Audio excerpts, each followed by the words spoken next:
Resist. Resist by maintaining sovereignty of the self. Resist by maintaining love of the self.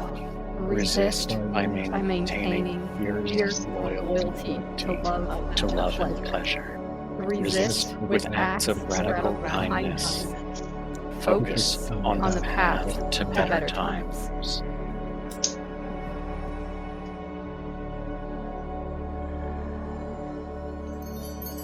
All right, it is 7:26 p.m. on the 2nd of July, 2021. This is Luxa, and I'm here with Miguel and Dave for another installment of the Green Mushroom Astral Temple experiments.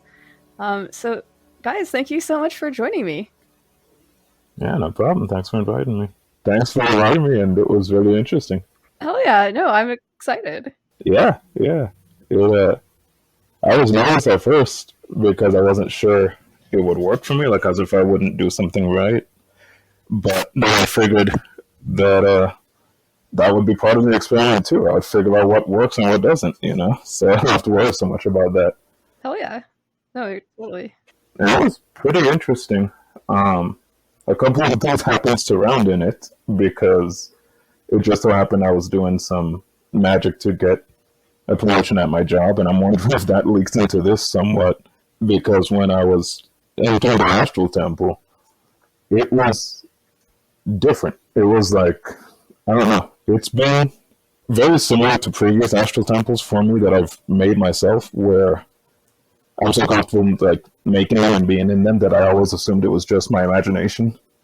But when I went this time, I was in the entry section, the little bar area, sitting down on one of the stools drinking, and I was just there like, how am I going to figure out what's here, if anything is here, where to find it? And then just out of nowhere, a purple rubber ball just flew at my hand, like as if I was a Jedi and I picked it up from the floor or something. And I was just like, I guess this is it. It was interesting because then I started to be like, well, what if I just, and then I was like, no.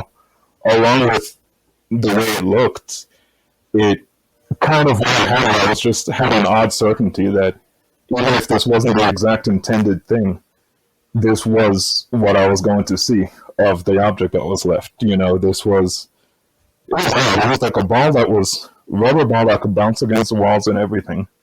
But along with it was just certainty, like as if it was embodying that kind of certainty that you can have sometimes when you know something supernatural is happening. And it was pretty interesting. That was my experience on my end. Okay, very cool. Yeah, so the connection's not super good. So just to make sure I've heard you right, okay. You were sitting at the bar and like you're wondering like, how the hell am I going to like figure out what's here? And then this like purple bouncy ball. I'm imagining like a maybe like a racquetball ball, kind of like. Yeah. Okay. It was a lot like that came at me. It kind of reminded me of like those rubber band balls that you can make sometimes, because it just had bands, but it was covered in a purple plastic and solid. And yeah, it was basically a bouncy ball. And just along with it was just like, oh no, this is it. Whatever I'm supposed to find, this seems to be it. Whether it's more confidence in my magic that I was supposed to find, or literally if I was supposed to find a ball, I don't know. Okay. But yeah. Well, that's dope. Hell yeah. Very cool.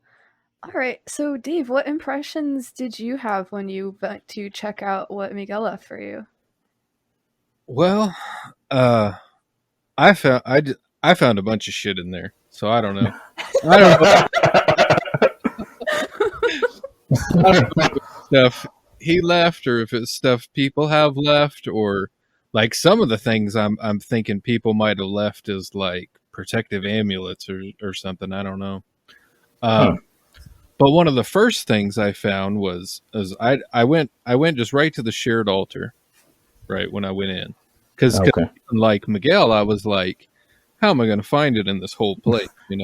There's so many nooks and crannies and tunnels and I mean all kinds of stuff. So I was like, okay, I'm gonna start there.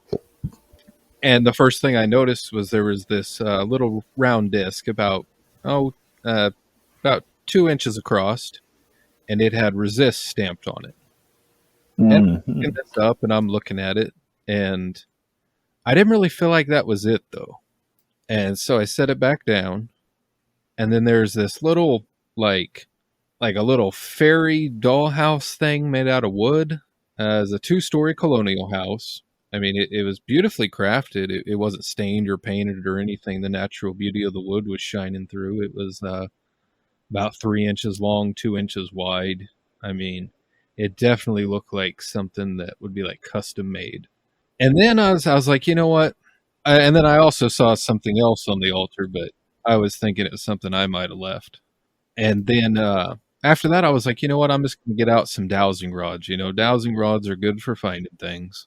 And I started following those around, and it led me to an area over by the bar.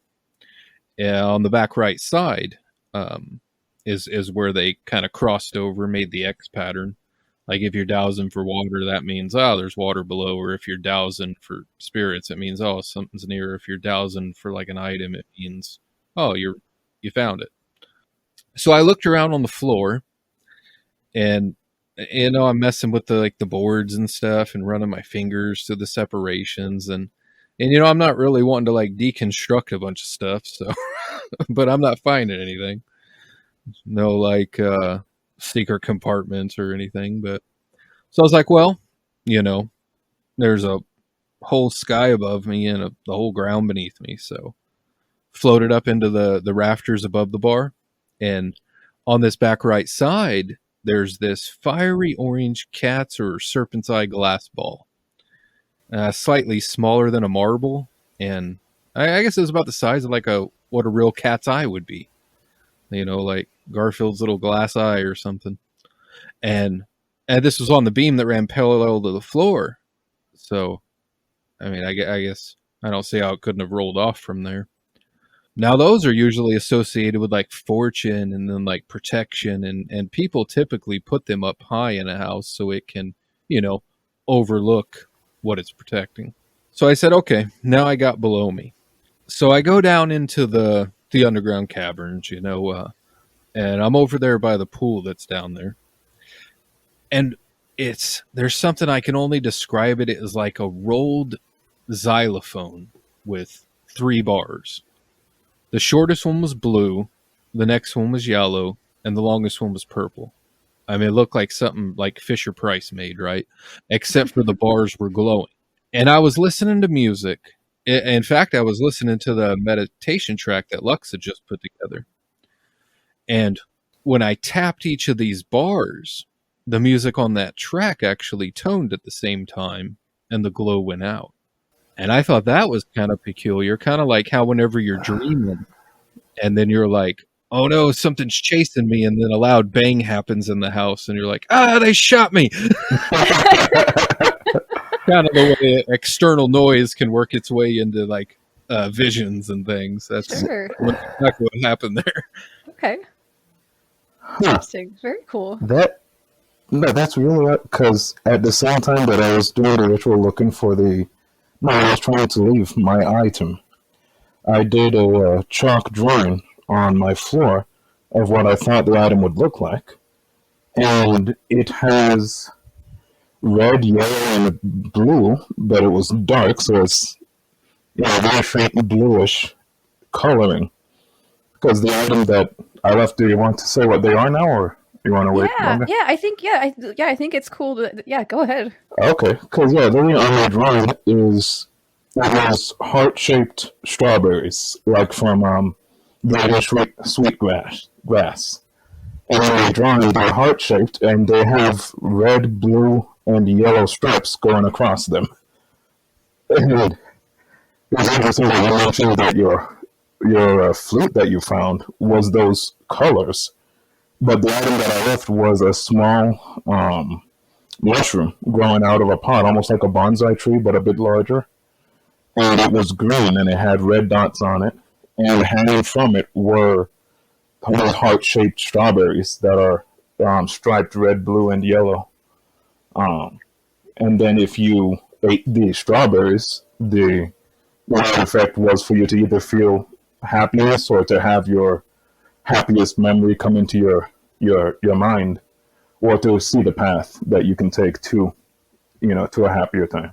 There's a little detail about like what the pot looked like and everything, but Yeah, that's the no, general idea. that's really cool. And yeah, actually, I am going to note here, like you did write that, the item was on the first floor. It was in Yes. a wooden chest. Yes, it was. In a pot that had, let's see, it had the top half of the pot was black and the bottom half was white. And then in red written on the top part of the pot, it says as below. Or sorry, as above, and then on the bottom part it says so below.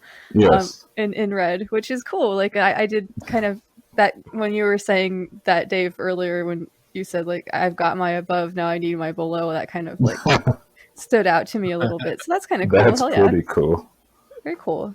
Yeah, the colors really surprised me that even though it's not strawberries that you found, it's still you found something that had those particular colors. It's very odd to me. Yeah. So that's cool. Sure. Okay, so Dave, what did you leave? I left Orna, the Sword of Tetra, who's a Fomorian king. I left it on the shared altar because I was kind of like, I haven't done this experiment a lot, so I kind of just didn't want to put it in some obscure place, and I definitely did want to put it in the fucking pool because the king, Tetra, he took over as the leader of Moimel, which is it's the other world Celtic warriors go to, similar to like Valhalla. And I was like, there's no way I'm throwing this in something that might lead to the other world. Sure, okay, fair enough. Sure, yeah. Fair enough. And in the second battle of Moitora, that's where Tetra lost his sword. And according to legend, when Ogma, the same inventor of the Ogham, champion of the Tuatha De Danann, picked up the sword, it recounted everything it had done, and Ogma used it. Yeah, it's so fucking dope. That's like really this interesting. idea of like talking swords and shit. Like I have always loved it in places like tabletop gaming and stuff, and I didn't realize that there was this myth about this talking sword in Celtic mythology. I was quite stoked when I heard that. And also, I should note here for people, if Dave's voice sounds familiar, that's because he is one of the hosts of Unearthing Paranormalcy, where you can hear more about that cool story for sure. Right? Didn't you do a whole episode about it? Oh yeah, we just released one 2 episodes ago, I think, where I read the tale. Hell yeah. And everybody did the voices. It's so adorable. Amy did the voice of Lou and the Dogda. Very cool. It was a cool episode. Sure. When you were talking about how that ball just came to you and kind of appeared, that's almost kind of what happened with Ogma. He's just going along and he's like, well, what's this fucking sword doing here? It showed up out of nowhere. And nobody knows really the fate of Tetra other than he took over as, like, later on as the leader of Moimel. Nobody knows what happened to him in the battle. He just kind of disappeared from the myths until much later. Do you think that this tale has anything to do, like, historically with the Sword of Attila the Hun? I don't know if it does or not. I know the battle took place mythologically at the same time as the fall of Troy. Okay. But I'm not sure when it was actually written. Cool. All right. Well, very cool. Yeah. Another shameless plug. If you want to hear more about Attila the Hun, you can check out Ad Hoc History. My brother and I just did an episode about it. Sorry. Yes, all the plugs. Shameless plugging, indeed. But I'd love to hear y'all's initial impressions about this experiment. Like, is there something you think you'll do differently next time, or something that you think we should add or subtract, or a different way we should go about it for the next round, or something like that? Or I would just try more. Myself personally, just like more practice. I can't think of what else to do other than leave items and try to find them and see what works. Hell yeah. Yeah, I've kind of noticed through other things like this that typically the items look much different, but they hold a lot of the same kind of symbolism. Mm-hmm. Mm-hmm. That Almost seems to be like the theme of what we sort of found in the last round so far. But yes, the experiments continue. But yeah. Almost like a dream imagery, where it's very personal at the same time. Mm-hmm. Yeah. It was there more to the story of the sword other than he found it randomly? Was he like already a king, or did he go on an adventure to become one after he found it, or? Oh yeah, there's more stories involved. There's more stories. I can't think of the names of them though off the top. Okay. But I was just wondering if there was like a connection between the immense confidence that came when I held the ball, and when I let go it disappeared, and then when I pick it back up it came back. It was kind of like a good version of the ring from Lord of the Rings, where when you put it on, it makes you want evil. When I held the ball, it made me just confident. When I let go, I wasn't. It was interesting. That's cool though. I mean, did you like put the ball somewhere there where you could like find it again in case you want to use it? Yeah, no, I have it in my room in the Astral Temple. Good. That's cool. Hell yeah. I think it's dope to do that. Like some of the items that people left for me in the last one, Joy and Rabbits, like, yeah, they've been really cool to kind of fuck around with. So it's been very cool. Yeah, it's really interesting. So it was on your end, Dave. It was a flute that you found. Yeah, as kind of like I'd say like xylophone. Or xylophone. It's such a weird shape that I guess it could have been a flute. Like what are those called? Like pan flutes, where it's like things. Mm-hmm. But it was definitely in like a circle, like in a cylinder shape. Interesting. Okay. That's really interesting. Cool. Well, all right, any last thoughts, guys? No, on my end. Just thanks for inviting me for sure. And if we do it again, I'm interested. Hell yeah! Well, the next round of the experiments, we'll switch it up. Are you guys good with going another round next week? I am. Yeah, I would be too. Do you guys want to keep doing it this way for me to moderate, or do you guys want to switch it up, or like what would be cool for y'all? Let's switch it and have me moderate. Okay. That sounds good. Well, all right. That sounds great. All right. Well, thank you all so much for joining me, and thank you everybody listening. Hope everybody has an awesome whenever.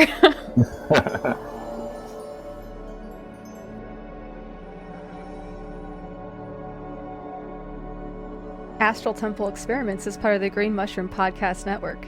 To hear more great independent productions like the one you just listened to, visit our catalog at tgmpodcastnetwork.com.